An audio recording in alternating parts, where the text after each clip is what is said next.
Hi everyone, we're starting exponents, radicals, polynomials, and rational expressions, the easy ones. These should take you be very quick, and you shouldn't use a calculator on them because that will actually hold you back. So basically, the first thing you should do is try to answer these. Pause the video and try to answer them, and then if you have problems, then you can watch it. That way you can just kind of quickly go through the video. On this one, this is number 1. It should be done very quickly. We notice these are like terms. So basically, I'm going to combine those. And 2x to the 4th minus 5x to the 4th is negative 3x to the 4th squared. And then if you want, you can break this up even further. And so negative 3 squared is 9. And then use your power property of exponent, and that's going to be x to the 8th. So that's your answer. It's C. All right, the next one, basically it's something you should have done in Algebra 1. Basically the first thing I'm going to do is just copy this one down and to distribute the negative 1 out front here. Or just negate this quantity, this second quantity. So I'm just going to copy it down again, kind of get that out of the way. So we have 2b cubed c squared plus b squared c minus 4bc, and then I'm going to negate everything in this quantity.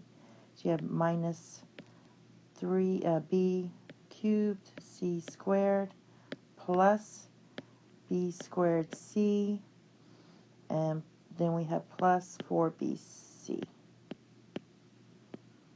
Now you can group these, but since this is considered easy, what I'm going to do is just kind of group them like this. I'm looking at anything with a b cubed c squared. So we have these right here. So I'm just going to mentally do it. 2 of those minus 1 of those is just 1 of those.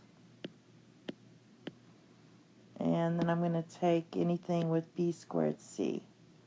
Here's another b squared c right here. So there's 2 of those.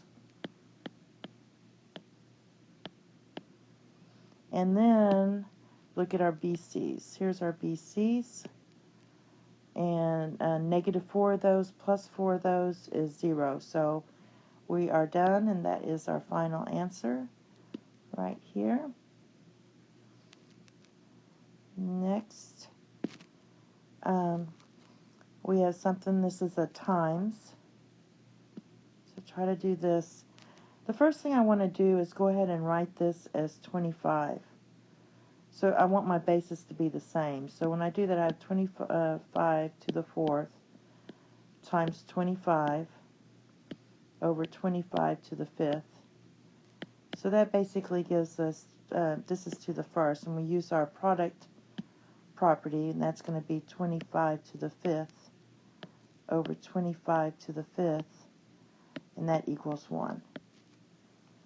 So our answer is B. This one you can't read. I rewrote it over here. Basically, they just want you to write this rational. If you look at the answer choices here, they want you to write the rational form into the radical form. So when you have x raised to the 5 over 7, sorry, the first part is the numerator is your power, and your denominator is your root. So I'm just going to write this in radical form. Put the x. My root is 7, so I put it here. And my power is 5. And if you're used to seeing that, there you go. And we have one more, or the easy, then we're going to start the medium. They want you to expand this. So the first thing I'm going to do is FOIL this out. I can tell right away it's not going to be the ones with the plus 12s. Because when you take 4 times 3 times negative 1, that's negative 12. I see that right away. But anyway, let's just go ahead and do this. So I'm going to go ahead and FOIL this. You get 10x squared minus 5x plus 6x minus 3. And now I'm going to go ahead and simplify this inner and outer term.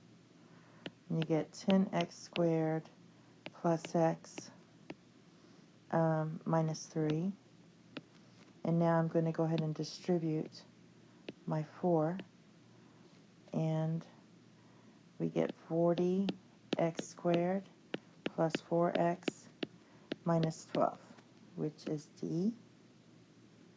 That's all.